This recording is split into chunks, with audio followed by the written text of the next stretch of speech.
Finally, it is Player 4's turn. Player 4 is playing as the Uthuculon and has a starting hand of 2 gold, 1 Flesh Ripper, and 2 Berserkers. He begins by spending his 2 gold cards on a Flesh Ripper, which he takes from his barracks and places in his discard pile.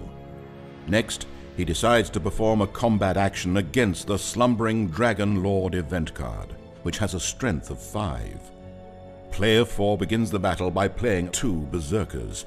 The Berserker's ability reads, Resolution: if wounded, add 2 strength to this unit. He then plays his Flesh Ripper card, which reads, when played, wound 1 friendly unit to draw 1 card. Player 4 chooses to use the Flesh Ripper ability to wound 1 of his Berserkers and draws a card. He rotates 1 of his 2 Berserkers sideways to indicate that the unit is wounded. Wounded units are destroyed at the end of combat. This gives the Berserker +2 strength, bringing Player 4's total attack strength up to 6. This is enough strength to defeat the Slumbering Dragon Lord's strength of 5, but first, Player 4 must roll the attrition die. The attrition die is used to determine how many units are destroyed during combat against certain event cards, and it can randomly affect the outcome of combat. Players must roll the attrition die when the event card shows the attrition die icon in the lower left corner. Now that Player 4 has committed all of his units, he rolls the attrition die, which shows 1 skull. This result means that the player must choose to remove 1 of his units from combat, placing it back into its pile of origin.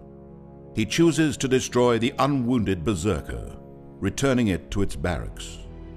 Player 4 now totals up his final strength, which equals 5. This is just enough to defeat the Slumbering Dragon Lord. He claims it as a reward and places it above his home realm, where it can now generate 1 influence, similar to a stronghold.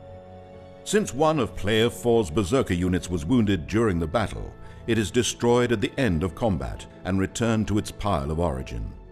The remaining units involved in the battle are returned to Player 4's discard pile.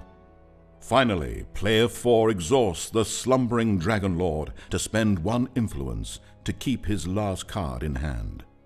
He then replenishes his hand to 5 cards.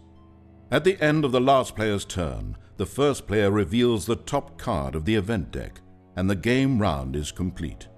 Play continues in this fashion until a player fulfills the conditions of the objective card, or until all players have been defeated. This concludes our overview of Rune Age. To learn more about the game, additional rules, scenarios, and expansions, visit www.fantasyflightgames.com.